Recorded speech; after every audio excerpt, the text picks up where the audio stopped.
Good evening and welcome to my third video.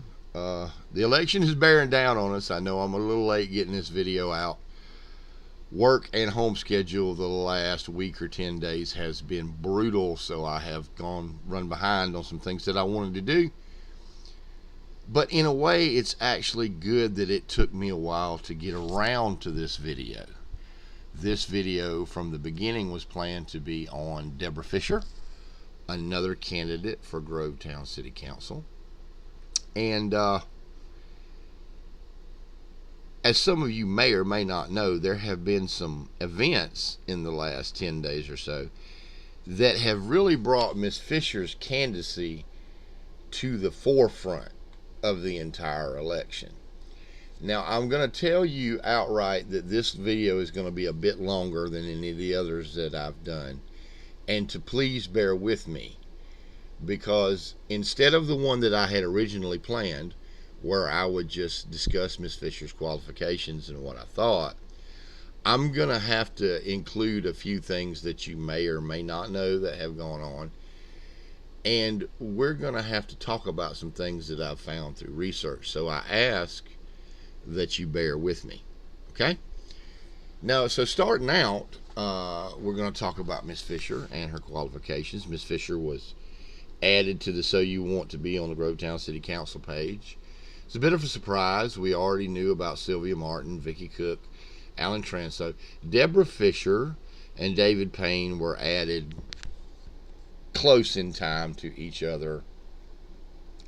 I believe Ms. Fisher had announced first. And if you read here on her page, her qualifications make her a very formidable opponent. Very, very similar resume to my personal pick, Alan Transo. Both college educated, in the service, very intelligent, very active. Miss Fisher is published. She is a mentor. She has even served on the Grovetown City Planning and Zoning Commission. It says so right here in the first line of her introduction.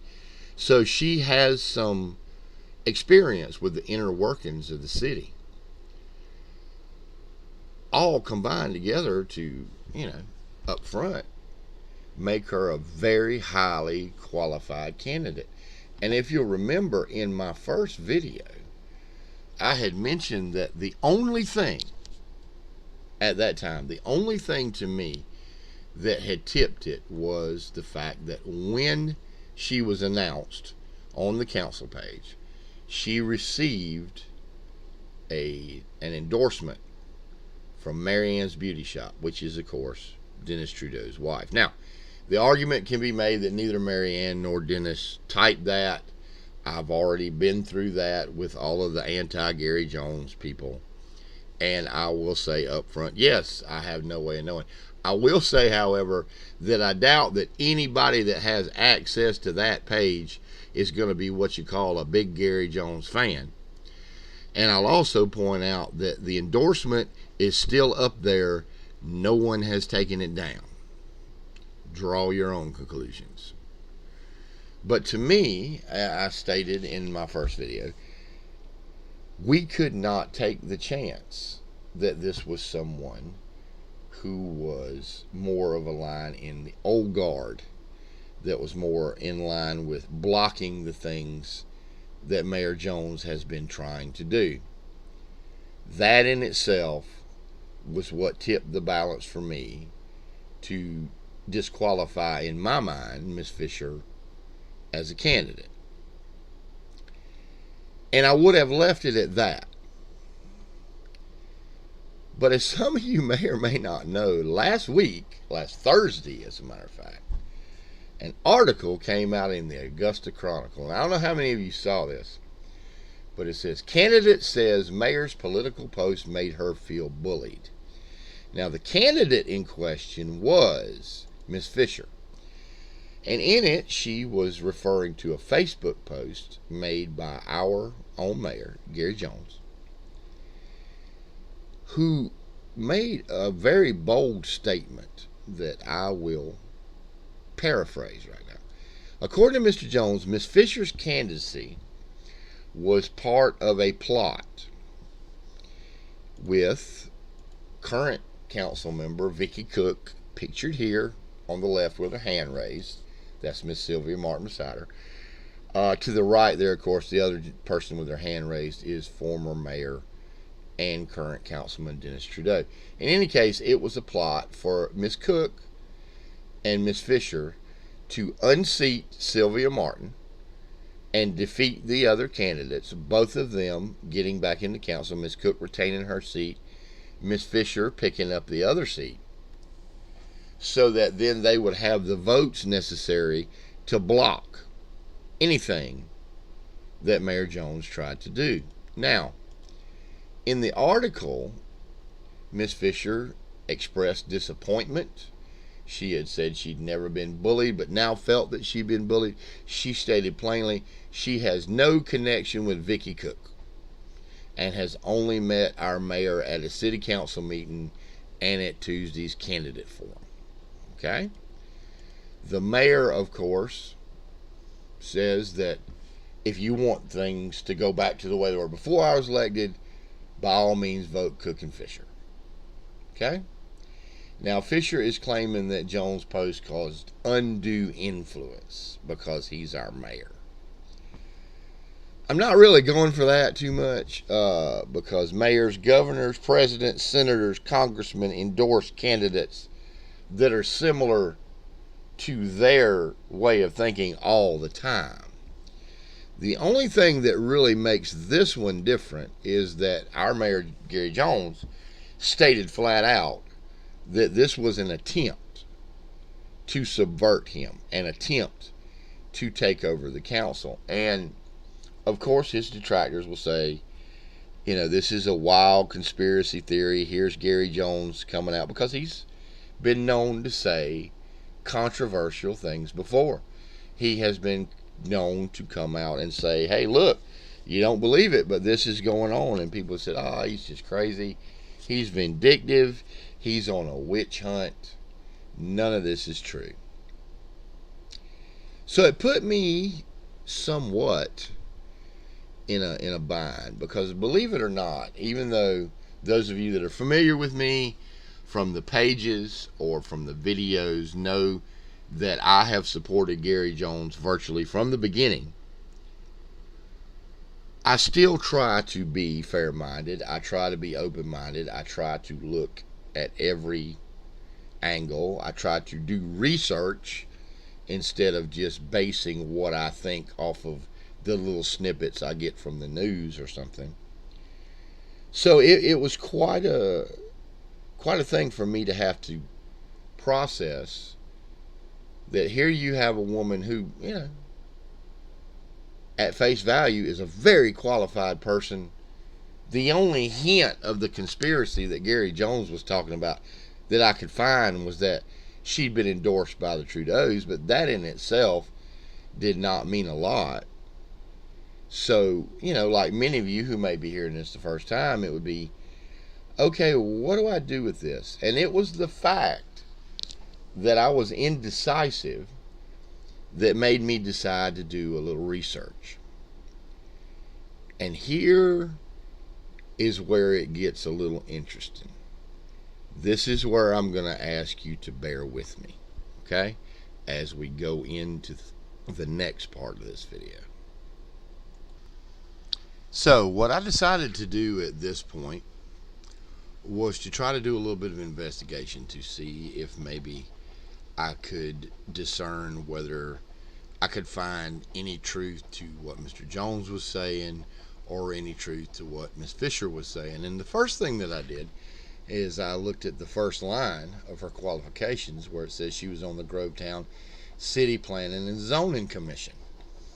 Now, while that would give her, you know, an intimate knowledge of the city workings, I was under the impression that perhaps that would mean that they would interact with the council on a regular basis, and therefore that would have given Miss Fisher and Miss Cook an opportunity to forge the kind of alliance that Mayor Jones was talking about.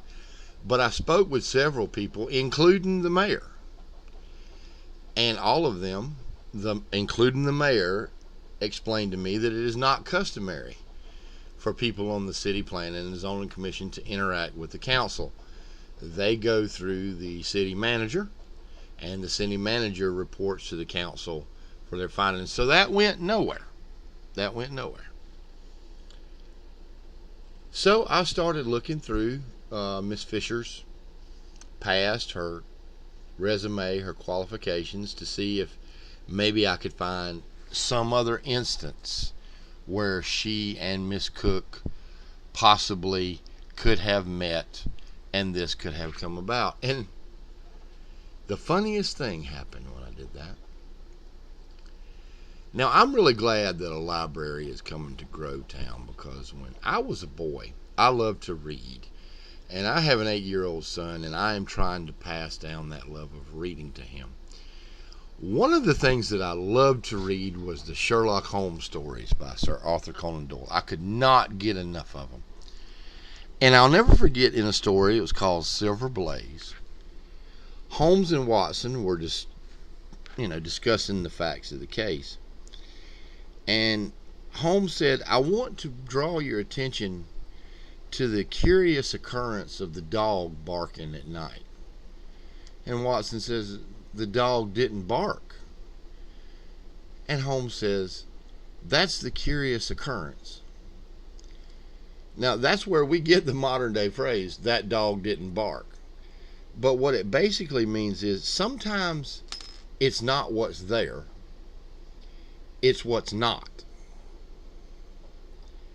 And in looking over Miss Fisher's qualifications written here on her homepage, I found a very glaring omission to me.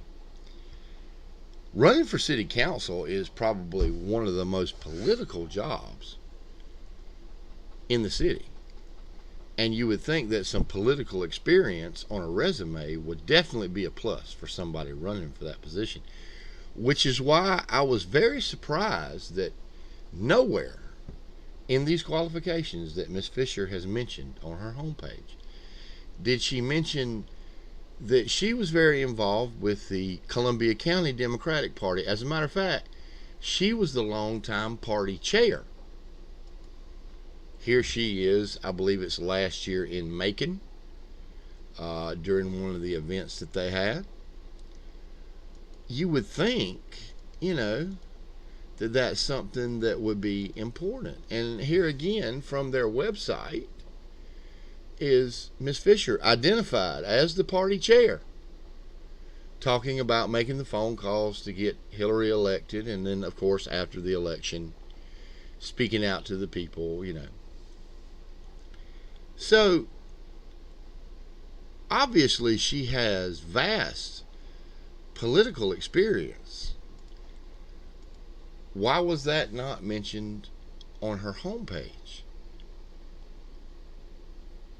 Well, I thought maybe it's because Georgia is pretty much a red state. It leans Republican, and she didn't want the Republican versus Democrat issue to be brought up in her election. But that doesn't make any sense, because we have a very popular politician here in Grovetown politics, actually a former mayor and a current councilman, who is a longtime member of the Democratic Party and very active. And that's Councilman Dennis Trudeau, sitting there with his hand raised.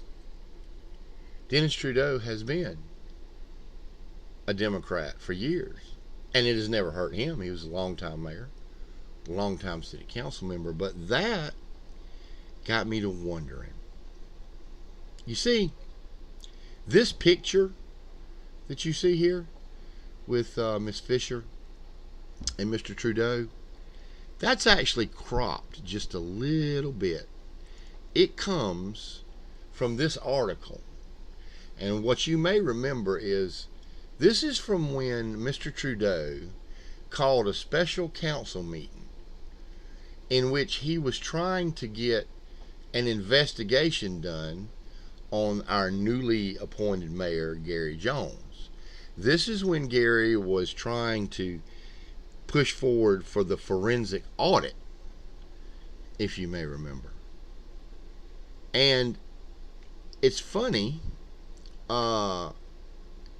because in that same article, they mention that Trudeau is quoted as saying, "We have employees that have been working under hostile conditions. A statement has been made that they're embezzling funds," which is a lie, according to Trudeau. Now, also interesting was that Councilman Trudeau voted against the forensic audit, claiming the city could not afford to pay for it. But he was willing to hire a private attorney at $300 an hour.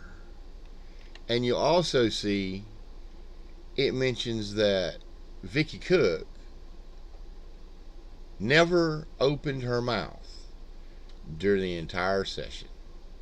The only time she did anything was to raise her hand and vote with Dennis Trudeau.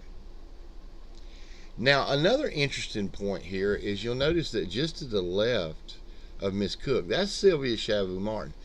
You'll notice her hand is not raised.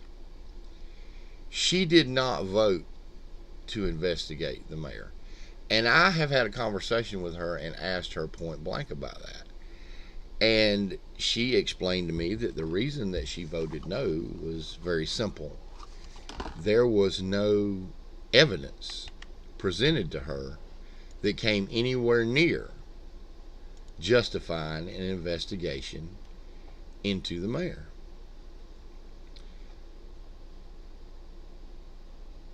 Now, I also need to mention that the article that Miss Fisher was quoted in, where she complained that Gary Jones had bullied her, I told you it came out last Thursday, the 12th.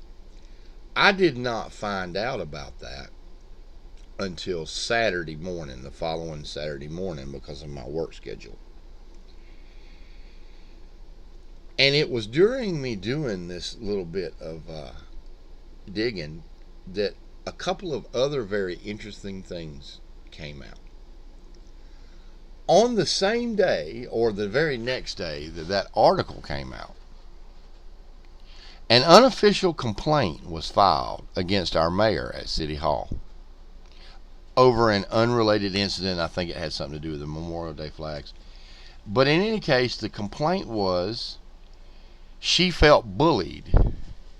She felt afraid to leave her house. The mayor was bullying her.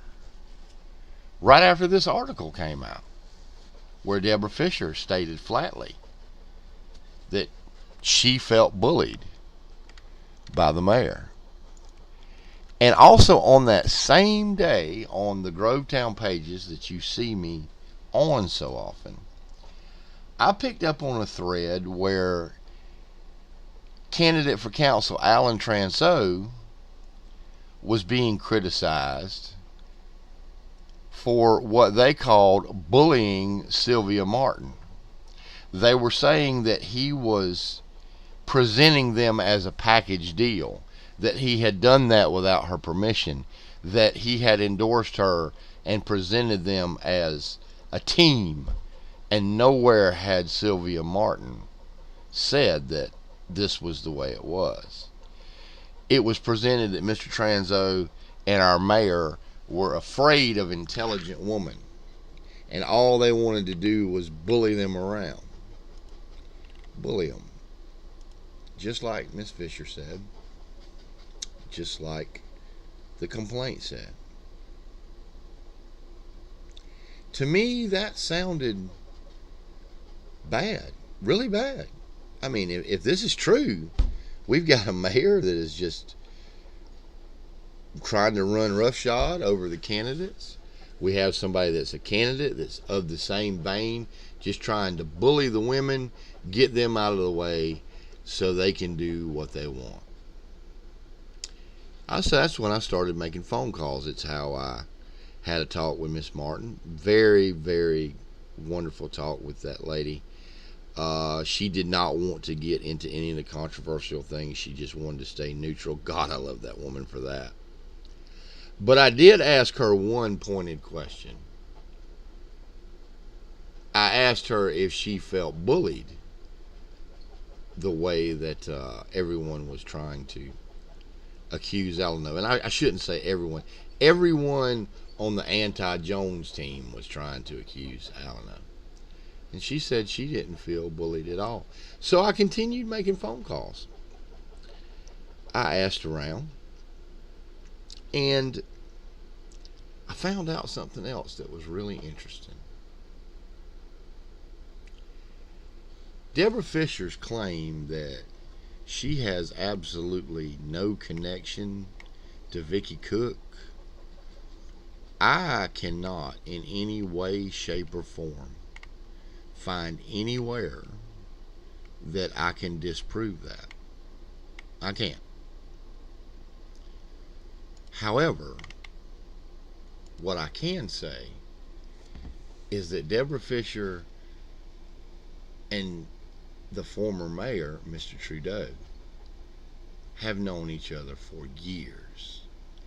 They go back for years, and that is from several sources.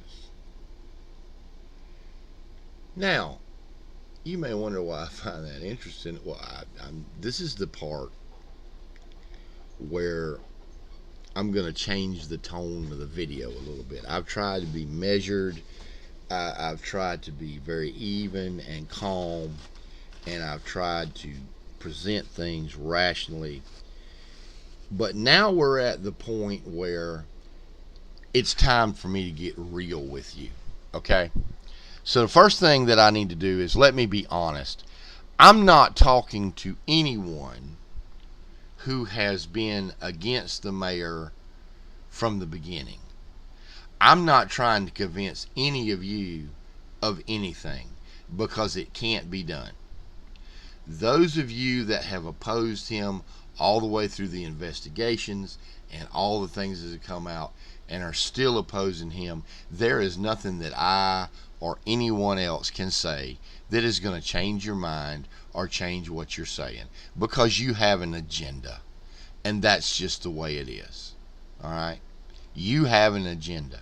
The people that I am talking to now are the people who, like me, supported the mayor throughout his election, support him in what he's been trying to do to clean up the mess that this city is in, and who view him as what he is, somebody that's trying. He is not perfect. I do not agree with everything that Gary Jones says, and I have told him so on more than one occasion. And you know what? He's fine with that, because you're never going to agree with everything that everybody says. The only way you're going to get somebody in there that you agree with everything they think is if you put yourself in there.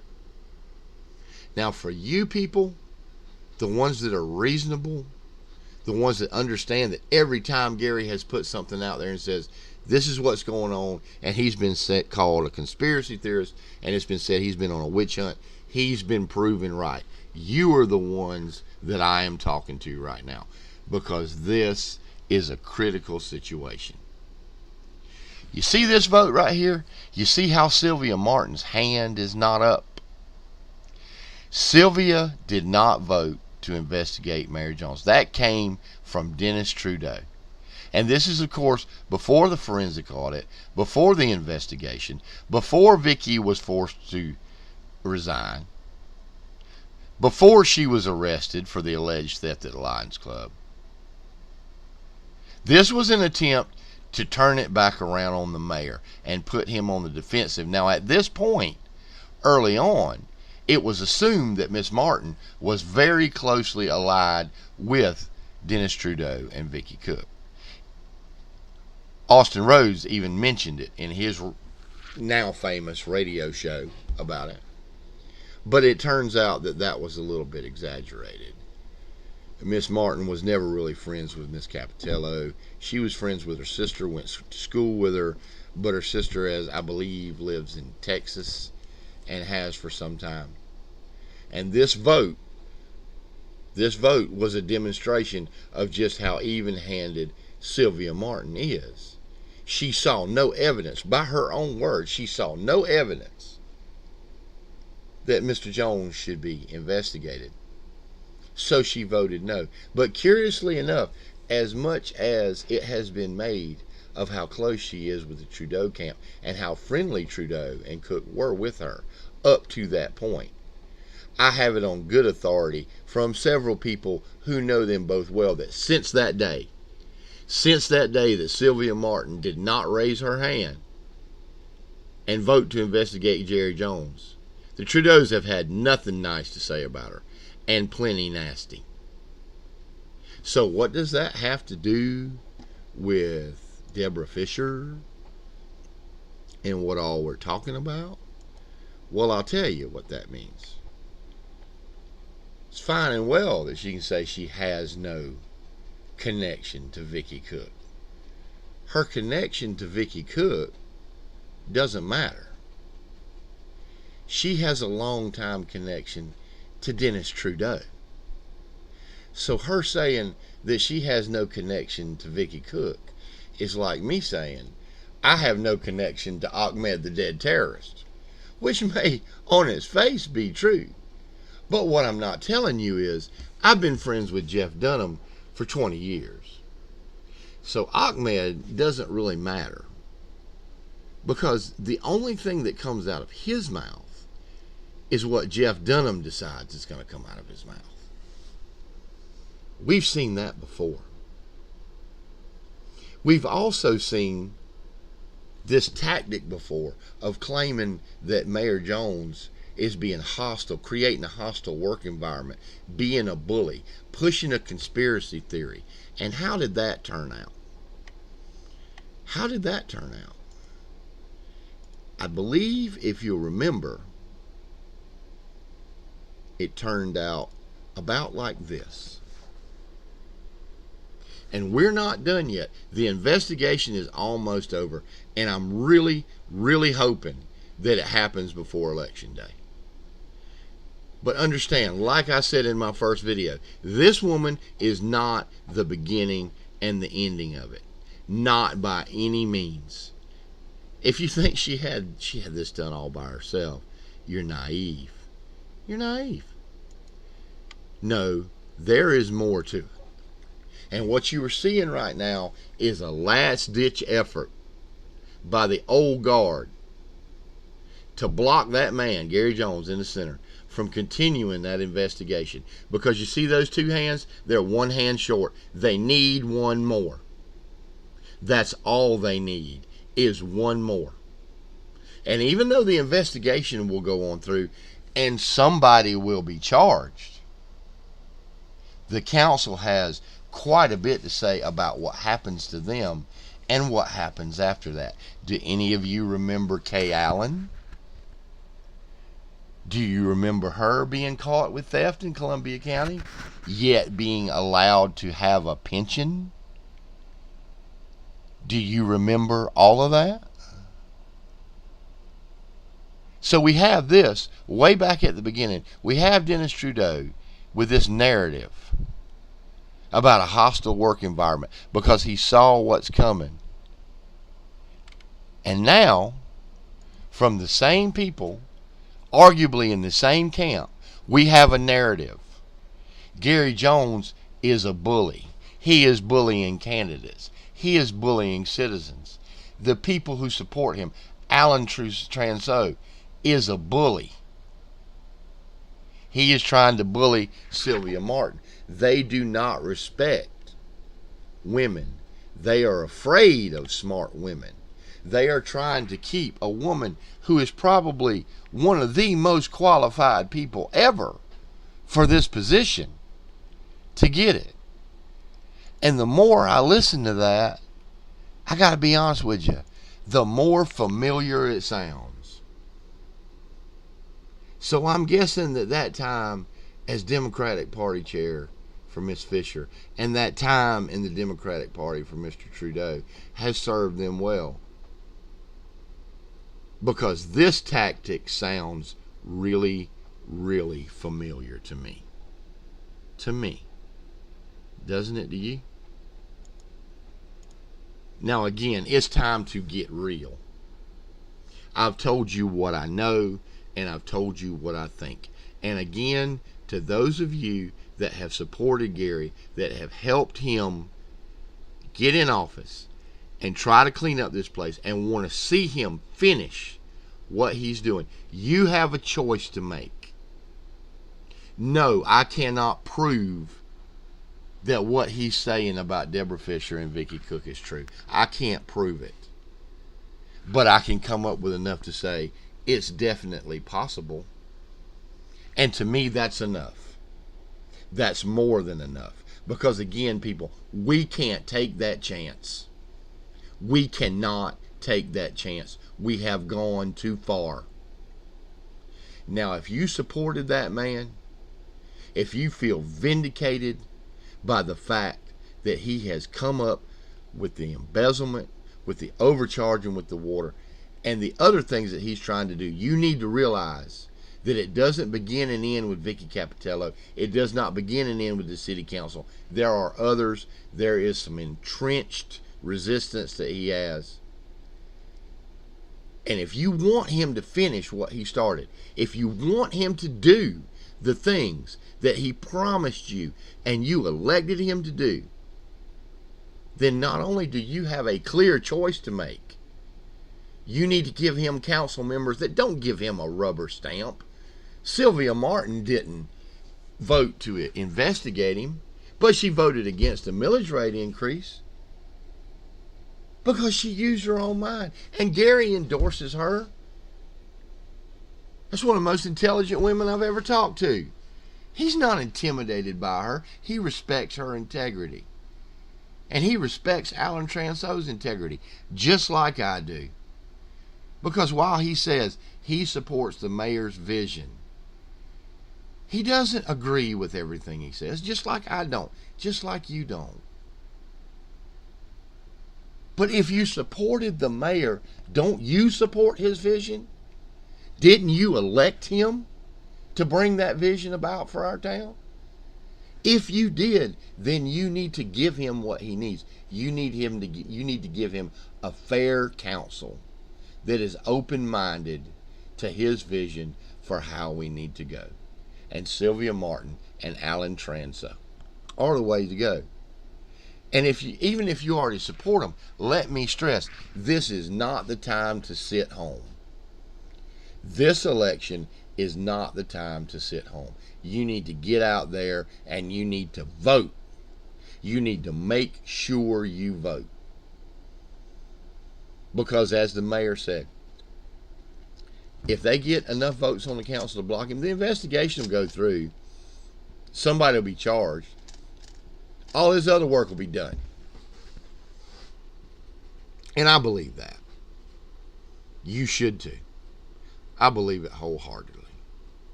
If we give him what he says he needs, he has no other excuses. We have removed the roadblock out of his way. We have done for him what the American people have not been able to do for our national politics. We will have given him a clear, reasonable path to obtain the objectives that he ran on. We have the power to do that. Let's get it done. Be sure and get out there to vote. Make your voice heard. That's what I'm doing. You guys have a good night. You'll be hearing from me again.